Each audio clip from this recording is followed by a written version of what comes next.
निशिकांत दुबे। धन्यवाद सभापति महोदय। क्या बोला भाई? आए थे हरिभजन को ओटन लगे कपास। खोदा पहाड़ निकली चुईया। शहीदों की चिताओं पर खड़ी कांग्रेस जिसने भारत को विभाजित किया, आज राहुल गांधी के बयान से मुझे लड़खड़ाती हुई नजर आई सभापति महोदय। ये संविधान की बात करती हुई नजर आई और मैं 1976 का ये पूरा डिबेट लेकर आया। ये संविधान कैसे कांग्रेस ने तार-तार किया, इसका कोई जवाब नहीं। केवल संविधान की ऐसे किताब नहीं होता है कि शिकारी आएगा, जाल बिछाएगा, दाना डालेगा, उसमें कोई फंसना नहीं। उसी तरह से सभी जो है फंस गए चिड़िया। ये संविधान का किताब जो है राहुल गांधी और उनकी पार्टी के लिए केवल एक उसी प्रकार की कहावत है सभापति महोदय। आप ये समझें, ये 76 में स्वर्ण सिंह की कमेटी बनी 1975 में। उन्होंने सारे इंस्टीट्यूशन को खत्म कर दिया अध्यक्ष महोदय, जिसके लिए आज फिर से लगे हुए हैं। इस संविधान में 121 बार राष्ट्रपति का जिक्र है। इस संविधान में 121 बार राष्ट्रपति महोदय का जिक्र है। आपको आश्चर्य होगा कि एक संशोधन के माध्यम से राष्ट्रपति के सारे अधिकार को कांग्रेस ने खत्म कर दिया। राष्ट्रपति रबर स्टैंप हो गया। राष्ट्रपति जो कैबिनेट कह कर देगी उस पर मोहर मारना उसका अंतिम लक्ष्य हो गया। राष्ट्रपति का इंस्टीट्यूशन खत्म हो गया। इंदिरा गांधी ने इसी वोट चोरी करके जब रायबरेली का चुनाव जीता और जब फैसला हुआ कोर्ट का, तो ऐसा सिचुएशन इस व्यक्ति ने पैदा किया, इस पार्टी ने पैदा किया कि आपको आश्चर्य होगा कि 3 जज को बाईपास करके एक ऐसे चीफ जस्टिस को बना दिया जो 8.5 साल तक इसका मुख्य न्यायाधीश रहा। प्रेस की पूरी स्वतंत्रता खत्म हो गई। इंडियन एक्सप्रेस के एडिटर रामनाथ गोयनका से लेकर सारे लोग जो कुछ को कहते थे, और ये केवल इस संविधान संशोधन में हुआ। आज वो इंस्टीट्यूशन की बात करते थे, यूपीएससी जैसी संस्था, और ये पूरे सदन को जानने वाली बात है। यूपीएससी जैसी संस्था जो आईएएस और आईपीएस और ऑल इंडिया सर्विसेज को पैदा करती है। कांग्रेस का एक कार्यकर्ता बटुक सिंह 10 साल तक यूपीएससी का चेयरमैन रहा। ये यूपीएससी की हालत कर दी इन्होंने। ये चुनाव आयोग की बात करते हैं। इस देश का पहला चुनाव कमिश्नर सुकुमार सेन, जब वो रिटायर होते हैं तो उसको सूडान का ये राज्यपाल बना देते हैं। वीएस रमा देवी जब रिटायर होती है उसको हिमाचल का गवर्नर बना देते हैं। टीएन शेषन जब रिटायर होते हैं तो उसको अहमदाबाद में भारतीय जनता पार्टी के खिलाफ कैंडिडेट बना देते हैं। और एमएस गिल जब रिटायर होते हैं तो वो इस केंद्र के मंत्री 10 साल तक इसी सदन में रहते हैं। किस चुनाव आयोग की बात करते हो? किस ईमानदारी की बात करते हो? किस पारदर्शिता की बात करते हो? कौन सी कांग्रेस की बात करते हो? सीबीआई की बात कर रहे थे। अश्वनी कुमार जो सोनिया गांधी जी और राहुल गांधी का सिक्योरिटी अफसर था, वो सीबीआई का डायरेक्टर बनाया जाता है।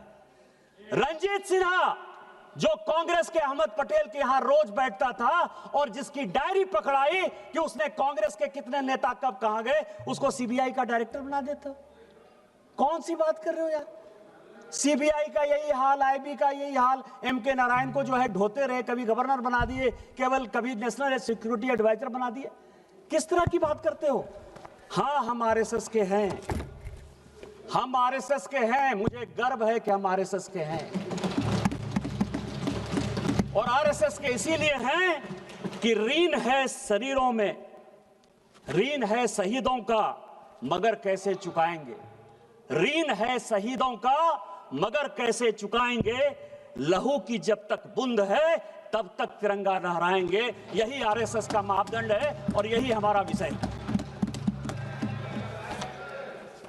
अध्यक्ष महोदय, वोट चोरी और एसआईआर, ये पूरा डॉक्यूमेंट जो है राहुल गांधी के लिए ही लेके आया। ये 1980 का, अध्यक्ष महोदय, ये 1980 का कांग्रेस का ये क्या करना चाहते हैं, ये देश को जानने वाला विषय है सर। और मैं सबसे पहले ये बताऊंगा, ये 1980 का जवाब है। पी शिवशंकर का कांग्रेस के मंत्री थे, इंद्रजीत गुप्ता जो है उन्होंने प्रश्न पूछा और ये कॉन्स्टिट्यूएंसी वाइज बिहार का ही चुनाव, चूंकि अभी डॉक्टर संजय जायसवाल बोल रहे थे, बिहार के काफी लोग बोले कि एसआईआर के बाद हम बड़े बहुमत से जीत कर आए हैं। आपको आश्चर्य होगा सर कि 324 की विधानसभा थी, 324 की, पूरे लिस्ट के साथ है, मैंने नहीं दिया, वो पी शिवशंकर ने इस फ्लोर पर दिया है। 81 विधानसभा में दोबारा पोल करना पड़ा, काउंटर मांड हुआ था। और इस 81 विधानसभा में यदि आप कहेंगे तो उसका नाम पढ़ दूंगा सर। विश्रामपुर में 50 जगह जो है बैलेट बॉक्स छीन लिए गए रास्ते में आते हुए। पांकी में बूथ नंबर 28 पर जो है सारे छीन लिए गए। रफीगंज में, नोखा में, भभुआ में, दिनारा में, कारातरी में, मसरख में, बख्तियारपुर में, बाढ़ में 81 जगह पर चुनाव काउंटर मांड हुआ था सर। इसी बैलेट पेपर के कारण schedule caste, schedule tribe, OBC को वोट नहीं देने दिया जा रहा था सर। आज क्या फिर से वही वापस आना चाहते हैं?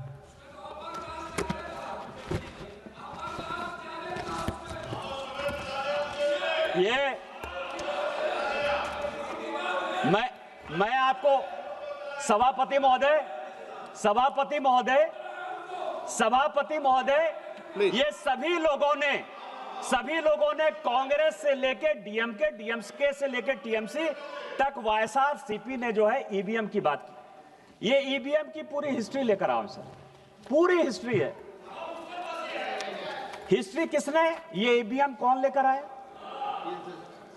ये ईवीएम कांग्रेस लेकर आई सर। पहली बार ईवीएम, आपकी जानकारी के लिए, 1987 में पायलट प्रोजेक्ट के नाते राजीव गांधी जी लेकर आए। ये ईवीएम की पूरी हिस्ट्री है। और 91 में जब नरसिम्हा राव की सरकार आई तो उन्होंने तय किया कि ईवीएम आएगा। और ईवीएम आएगा, ऐसे नहीं आएगा सर। ये सारी रिपोर्ट है सर, ये रिपोर्ट है 1961 के सेलेक्ट कमेटी की, और ये रिपोर्ट है 1971 की सेलेक्ट कमेटी की। ये पूरे पार्लियामेंट को जानने वाली बात है। दोनों रिपोर्ट के अध्यक्ष जगन्नाथ राव कांग्रेसी थे। और जो 1971 की रिपोर्ट बनी उसमें एचआर गोखले जो कांग्रेस के लॉ मिनिस्टर थे। और दोनों रिपोर्ट में क्या कहा? दोनों रिपोर्ट में यह कहा कि एसआईआर की आवश्यकता है, स्पेशल इंटेंसिव रिवीजन होना इलेक्टोरल फॉर्म्स का सबसे बड़ा विषय है। 1961 में भी यही कहा, 1971 में भी यही कहा। और दूसरी बात कही 1961 में कि चुनाव इलेक्ट्रॉनिक वोटिंग मशीन से होनी चाहिए, क्योंकि राजस्थान के तत्कालीन, जिस राज्य से आप आते हैं सर, राजस्थान के तत्कालीन मुख्यमंत्री मोहनलाल सुखाड़िया का भी चुनाव अवैध इसी आधार पर हुआ था कि पूरे के पूरे बूथ लूट लिए गए। इतना ही नहीं हुआ था सर, इतना ही नहीं किया इन लोगों ने। यदि चौटाला की बात करें तो पूरा का पूरा मेहम का चुनाव काउंटर मांड हो गया था। पटना का चुनाव पूरा आरजेडी ने लूट लिया था। इंद्र कुमार गुजराल प्रधानमंत्री के तौर पर वहां चुनाव लड़ने के लिए गए थे, पूरा का पूरा उन्होंने लूट लिया था। और इस कारण से कहा गया कि ईवीएम की आवश्यकता है, नहीं ईवीएम होगा तो ये चुनाव पूरे रिगिंग हो गए। दूसरा, अटल बिहारी वाजपेयी जी इस कमेटी के मेंबर थे और एल.के. आडवाणी मेंबर थे। उन्होंने कहा कि बूथ वाइज ही काउंटिंग करो, क्योंकि आप लोग जब चुनाव के रोल को घुमाते हो तो उसमें बूथ से पता नहीं चलता है। तो क्या तर्क दिया गया आपको पता है सर? यह तर्क यह दिया गया कि बूथ वाइज यदि काउंटिंग करने लगेंगे तो जितने ये गुंडे बदमाश मवाली हैं वो वोटरों को मारेंगे। इसीलिए आपको ध्यान हो, उस वक्त काउंटिंग वो होती थी जिसमें कि सभी बूथों को मिला दिया जाता था और जिसमें इनको रिगिंग करने की सबसे बड़ी सुविधा होती सर।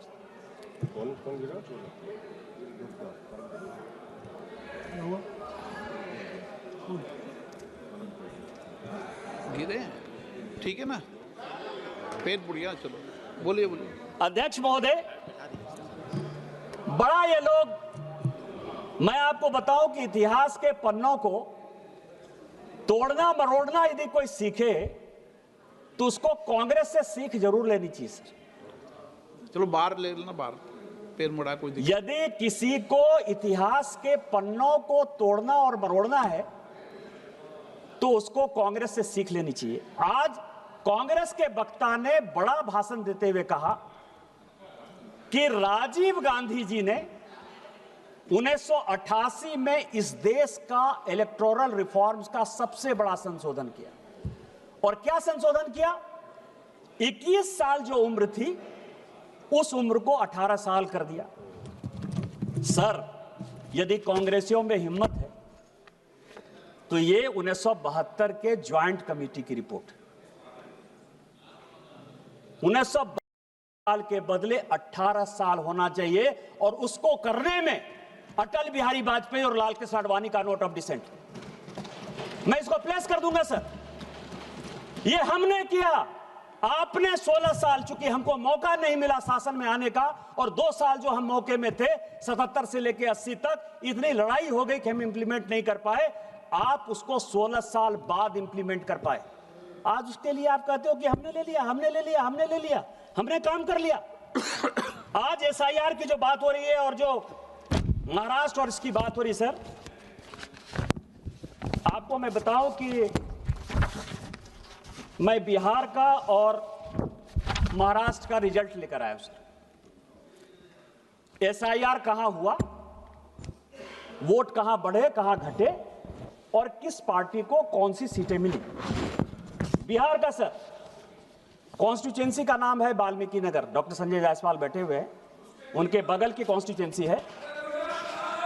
वोट का डिलीशन हुआ 2311, वहां से 1675 वोट से जो बलेरो में बैठने लायक जितनी सीटें मिली, 6 सीट जो कांग्रेस को मिली, उसमें से 1675 वोट से कांग्रेस जीती।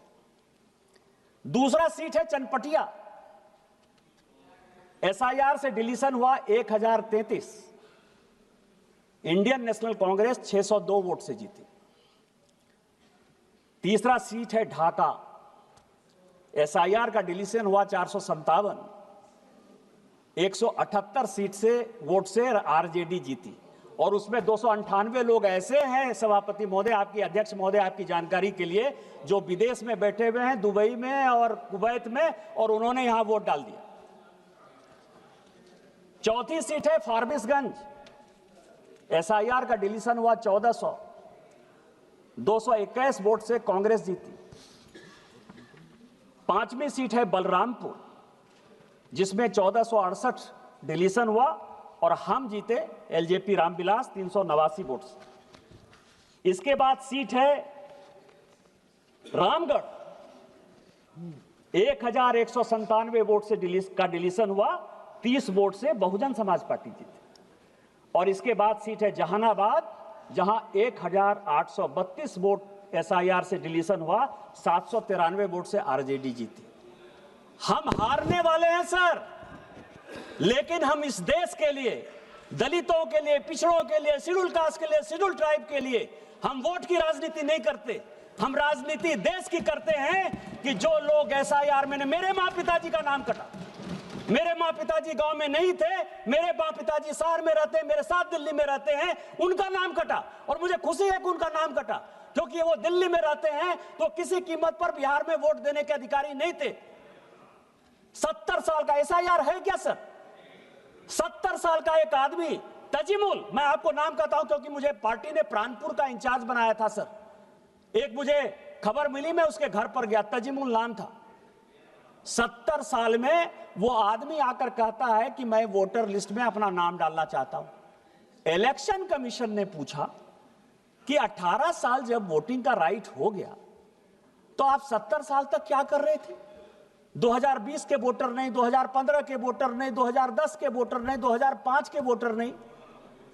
तो क्या आपको लगता है कि ये देश जो है वो बांग्लादेशी वोटरों से जो है बिहार का चुनाव होगा, देश का चुनाव होगा? यदि तजीमुल, मैं नाम बता रहा हूं, मैं आजिम नगर का तजिमुल है, मैं नाम बता रहा हूं। पप्पू यादव बैठो, आप बैठो, मैं नाम बता रहा हूं। आजम नगर का तजिमुल है जो 70 साल में जो है बनना चाहता था। बैठो जनाब। तीसरा सर,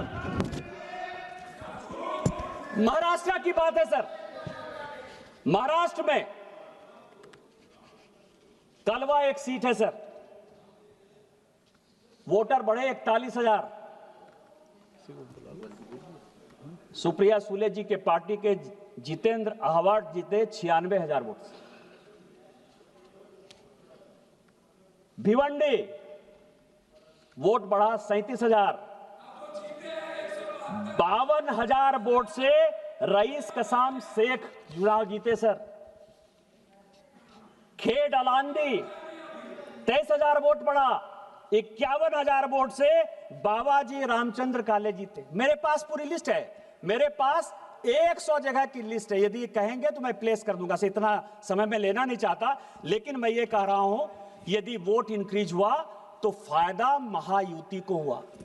एसआईआर में वोट यदि डिलीट हुआ तो फायदा आरजेडी कांग्रेस को हुआ। इसके बाद भी आपको जो है एसआईआर खराब लग रहा है। एसआईआर क्यों ये विरोध कर रहे हैं सर, उसके पीछे का रीजन मैं आपको बता देता हूं। जो कल माननीय प्रधानमंत्री जी ने कहा, ये किताब लेकर आया हूं sir, Indian national Congress and the Muslims. 1905 में 6 में जब मुस्लिम लीग बनी, 1905 में जब बिहार बंगाल का विभाजन हुआ और जब मुस्लिम लीग बनी सर, तो कांग्रेस ने समय समय पर, वैसे सोनिया गांधी जी सारा चिट्ठी लेकर चली गई हैं सर, लेकिन इस राइटर ने 2010 में सोनिया गांधी से परमिशन लेके कई एक लेटर जवाहरलाल नेहरू के, फजलुर रहमान के साथ, कई एक लेटर जवाहरलाल नेहरू के जिन्ना के साथ वो उन्होंने दिए। क्या क्या कारण था सर? भारत के विभाजन का कारण 1930 में जब स्टार्ट हुआ, 1928 में जब स्टार्ट हुआ, तो कांग्रेस ने किस तरह से मुस्लिम परस्त वोट की राजनीति के लिए कॉम्प्रोमाइज किया, इसका ये पूरा हिसाब किताब इसमें है सर। और इसी में इलेक्टोरल रिफॉर्म्स और एसआईआर है सर। मुस्लिम लीग कह रही है, मुस्लिम लीग कह रही है कि लोकसभा और विधानसभा में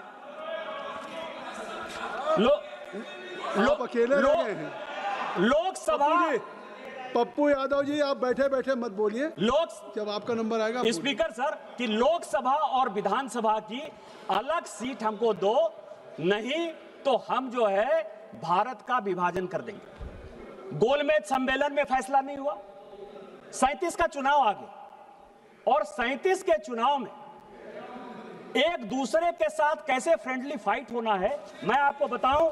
मैं किताब रख दूंगा सर कि जिन्ना ने यदि कांग्रेस के खिलाफ बयान दिया तो नेहरू जी उसको चिट्ठी लिखते हैं कि तुम जो है मेरे खिलाफ क्यों बयान दे रहे हो, और यदि नेहरू जी ने जिन्ना के खिलाफ बयान दे दिया तो नेहरू जी तो जिन्ना nothing will go on record except Nishikant Dubey ji what he is saying, nothing will go on record। आप ये समझे सर कि इसी तरह का सिचुएशन जो 1906 से लेकर 1947 तक भारत के विभाजन की रूपरेखा जिस तरह से रखी गई, उसी तरह इलेक्शन कमीशन के खिलाफ जाकर, एसआईआर के खिलाफ जाकर पूरी की पूरी कांग्रेस पार्टी उसी तह पर जाना चाहती है।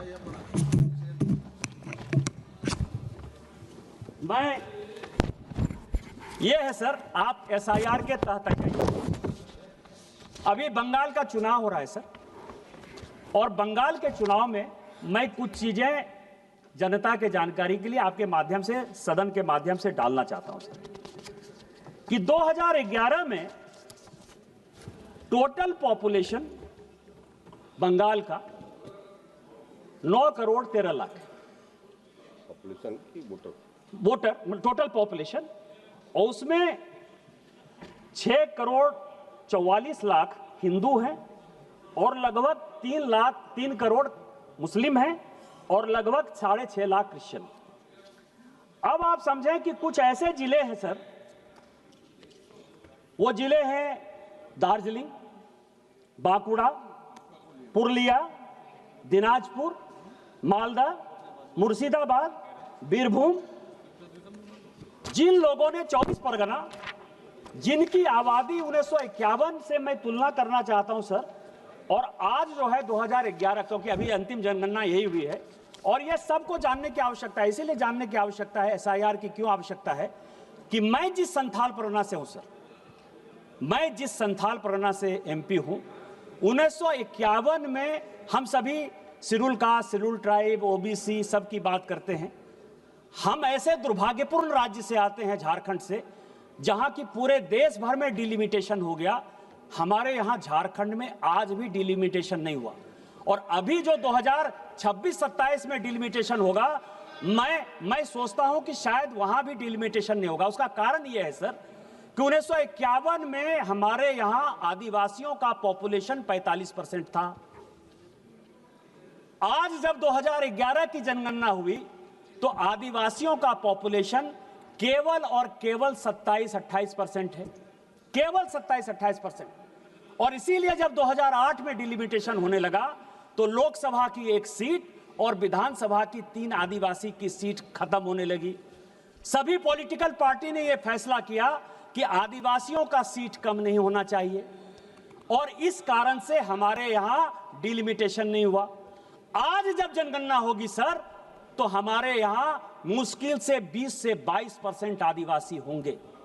जिस मुसलमान की आबादी 9% थी, आज उस मुसलमान की आबादी 2011 में 24% है।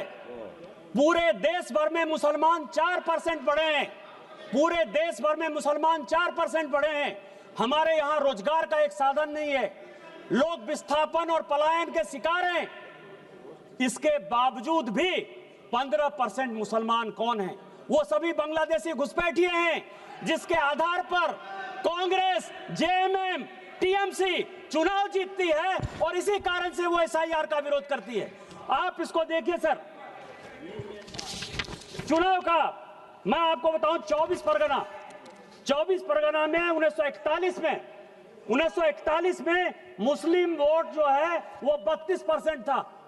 जब भारत स्वतंत्र हुआ और जब बांग्लादेश बन गया तो 24 परगना में मुस्लिम का आबादी 1951 में केवल 23% था, और आज 2011 की जनगणना के हिसाब से ये फिर से 33% है, फिर से 33% है। पूरे देश भर में मुसलमान इन दिनों में 4% बढ़े हैं, 24 परगना में 13%, 14% कैसे बढ़े? इसका जवाब कौन देगा? कोलकाता सर, कोलकाता में ये 2011 की बात कर रहे हैं हम। I am not talking about 2025। उस वक्त हमारा होम मिनिस्टर नहीं था, कांग्रेस का था। आपने उसको बताया है, आपने CPM ने और कांग्रेस ने मिलकर मुसलमान को लाया है, इसीलिए SIR का विरोध कर रहे हैं, इसीलिए IBM का विरोध कर रहे हैं आप।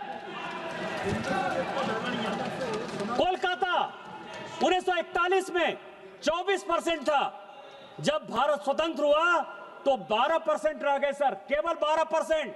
यह आपको भी देखने की बात है काकोली जी, 5 साल के बाद आपका बच्चा नहीं जीत कर आएगा, मुसलमान जीत कर आएगा जो बांग्लादेशी होगा। एक मिनट निशिकांत जी, ये जो अपनी फिगर, हर मेंबर को अपनी फिगर देंगे, अगर कोई चुनौती देता है तो उसके लिए मैं कहूंगा ये अपना कॉन्फिगरेट कर देंगे, तो ऐसा नहीं है। आप बैठिए, आपको आर्टिकुलेट कर देंगे, आर्टिकुलेट कर देंगे। 12% था सर, आज 2011 की जनगणना के हिसाब से, 2011 की जनगणना के हिसाब से स्पीकर सर वो 22% है। 10% मुसलमान कोलकाता में बढ़े हैं सर। मालदा और मुर्शिदाबाद, मालदा में मुस्लिम 28% था, जब भारत स्वतंत्र हुआ तो वो 22% पर आ गया। आज मालदा में 46% है, मुर्शिदाबाद में 46% है। आप और इसीलिए लालजी जी आप बैठ जाएं, लालजी बैठ जाएं, माननीय सदस्य बैठ जाएं। ये निशिकांत दुबे जी, माननीय निशिकांत दुबे जी आप सुन लें। निशिकांत दुबे जी ने ये आज चुनाव सुधार पे बात नहीं कह रहे हैं, इसके पहले भी डेमोग्राफी के बारे में ये कई बार सवाल उठा चुके हैं इस सदन में, तो ये इनको मैंने अलाउ किया, तो इनको करने दिए। आप बैठिए सर। आप नहीं डिक्टेट करेंगे, नहीं सर। आप जाति जनगणना की मांग करते हैं, आप जाति जनगणना की मांग करते हैं, और अगर वो जातियों की जनसंख्या, गौरव गोगोई जी, अगर आप एक तरफ जाति जनगणना की मांग करते हैं और वो जाति की जनसंख्या दे रहे हैं, तो ये जनसंख्या वो दे सकते हैं, जाति की जनसंख्या दे सकते हैं। सर 24 नवंबर 1980 लालकृष्ण आडवाणी जी का प्रश्न है इलेक्टोरल रिफॉर्म्स, और वो कह रहे हैं सर, अभी राहुल गांधी जी बड़ा लंबा बोल कर गए कि प्रधानमंत्री जी मेंबर हैं, अमित शाह जी मेंबर हैं, मैं अकेले मेंबर हूं, मेरी बात नहीं सुनी जाती है। ये 24 नवंबर 1980 का लालकृष्ण आडवाणी का पार्लियामेंट में इलेक्टोरल रिफॉर्म्स पर क्वेश्चन है सर, और उसका जवाब शिवशंकर जी देते हैं। शिवशंकर जी ये देते हैं, रिकॉर्ड का चीज है सर, कि चुनाव आयोग बहुत ही ईमानदारी से काम कर रहा है, इसीलिए अपोजिशन के किसी नेता को उसके सिलेक्शन प्रोसेस में इन्वॉल्व करने की आवश्यकता नहीं। 1950 से लेकर 2014 तक आप जो है लगभग 64 साल तक आपने जिसको चाहा चुनाव आयोग का अधिकारी बैठा दिया। मदर टेरेसा पर जिस आदमी ने किताब लिखा, जो ज्वाइंट सेक्रेटरी के लिए एमपैनल नहीं हुआ, एडिशनल सेक्रेटरी के लिए एमपैनल नहीं हुआ, सेक्रेटरी के लिए एमपैनल नहीं हुआ, वो नवीन चावला चीफ इलेक्शन कमिश्नर हो गया। केवल मदर टेरेसा का जो है, केवल क्रिश्चियनिटी को जब बढ़ा रहा था, केवल उसके आधार पर आपने चुनाव आयोग बना दिया। एमएस गिल, जिसने की राहुल, जब Sonia Gandhi ji office of profit के चक्कर में फंस गई और लगा कि ये दीवार हो जाएंगी, 6 साल के लिए चुनाव लड़ने के लिए काबिल नहीं रहेंगी, उस एमएस गिल को आपने जब बचाया, उसने उसके रिटायर होते ही 10 साल तक उसको ढोते रहे, आप केंद्र में मंत्री बनाए रखे। आज आप जो है 100 चूहे खा के बिल्ली चले हज को। हमने तो कम से कम एक कमेटी बना दी कि कम से कम आपको चुनाव आयोग के घोषणा के पहले, यदि आपको लगता है कि बात नहीं सुनी जाती है, तो चुनाव आयोग के घोषणा के पहले आपको लिस्ट भेज देते हैं। आप उस कमेटी के सदस्य होते हो, कम से कम नोट ऑफ डिसेंट आप लिख देते हो। हम लोगों के नेता को सर, चाहे वो अटल जी हो, चाहे आडवाणी जी हो, चाहे मोदी जी हो, चाहे अमित शाह जी हो, चाहे सुषमा जी हो, जब वो लीडर ऑफ द पार्टी थी, मुख्यमंत्री थी, तो उसको तो अखबार से ही पता चलता था ना सर। 1980 में आपने कहा कि introduction of electronic gadget for the purpose of exercise of votes हम इंप्लीमेंट करने वाले हैं। 1980 से आप जिन चीजों को पूरे देश को घुट्टी पिलाते रहे, हमारे जैसे लोगों को मूर्ख बनाते रहे, बैलेट से जो है आप लूट कर जो है हमारे वोटर को तंग करके यहां आते रहे और कहते रहे बार बार कि हम इलेक्ट्रॉनिक गैजेट से चुनाव लड़ेंगे। आज उसी ईवीएम के खिलाफ आप मुझे बताने की कोशिश कर रहे हो। इसके अलावा जो स्थिति है सर, ये तारकुंडे कमेटी आपने बनाई। आपने कहा कि इलेक्टोरल बॉन्ड, ये तारकुंडे कमेटी और ये गोस्वामी कमेटी की 2 रिपोर्ट लेकर आया। कहा कि स्टेट की फंडिंग यदि नहीं हो पा रही है तो एक ऐसा कॉर्पस बनाना चाहिए लाइक इलेक्टोरल बॉन्ड, जिसके आधार पर चुनाव की ट्रांसपेरेंसी हो। यह रिपोर्ट है सर। और दिनेश गोस्वामी साहब, आपको पता है कि केंद्र में मंत्री थे। जिस रिपोर्ट का जिक्र किया मैंने सर, पहली बार ऐसा हुआ ज्वाइंट पार्लियामेंट्री कमेटी में कि एक मेंबर ऑफ पार्लियामेंट के अंडर में कानून मंत्री HR गोखले उस ज्वाइंट कमेटी का मेंबर था सर। आपने उन सभी जगह जो है कमिट किया कि हम इलेक्टोरल बॉन्ड्स बनाएंगे। आज इलेक्टोरल बॉन्ड्स यदि आया, बीजेपी के पास आया तो कांग्रेस के पास भी आया, डीएमके के पास भी आया। डीएमके के तो पूरे जो किंग है सर, किंग मार्टिन, जो एकदम पूरा प्ले के गेम के किंग है, उन्होंने ही पूरा का पूरा पैसा दिया, टीएमसी को पैसा दिया। आप जो है इन सारे चीजों के बाद आप मुझे जो है उंगली दिखाने की कोशिश कर रहे हो। इस चुनावी प्रक्रिया में यदि किसी एक पॉलिटिकल पार्टी ने कंसिस्टेंट होकर अपने विचारों को स्पष्टता के साथ रखा तो केवल भारतीय जनता पार्टी। इस देश में, और मैं ऑन रिकॉर्ड ये बात कर रहा हूं, कि इस देश में 3 ही प्राइवेट मेंबर रिजोल्यूशन आज तक पास हुए। सभी सरकारी रिजोल्यूशन, सभी सरकारी बिल पास होते हैं। 3 रिजोल्यूशन पास हुआ है।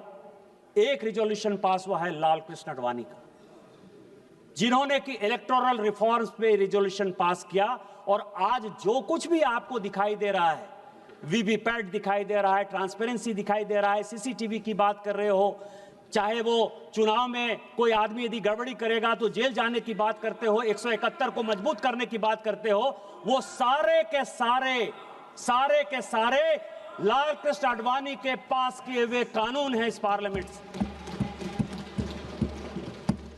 और मैं इसलिए ये बातें कहता हूं कि दूसरा खुशनसीब सांसद मैं हूं जिसने 370 और 35A के खिलाफ जो है इसी पार्लियामेंट में आप ही लोगों से रिजोल्यूशन पास किया, क्योंकि मैं बहुत पुराना आडवाणी जी की तरह पुराना सांसद नहीं हूं। मोदी जी की कृपा के कारण वो पास हो पाया और आज माननीय अमित शाह जी ने 370 35A खत्म करके कम से कम वहां भारत का कानून लागू कर दिया। नहीं तो इलेक्टोरल रिफॉर्म्स में हमारा चुनाव, आपको पता है कि आपने जब संविधान संशोधन किया स्वास्थ्य कमेटी में, तो राज्यसभा की तरह लोकसभा को 6 साल कर दिया। जम्मू कश्मीर में प्रत्येक विधानसभा जो है 5 साल में खत्म हो जाती थी। जम्मू कश्मीर एकमात्र ऐसा राज्य था जिसमें 6 साल की विधानसभा होती थी।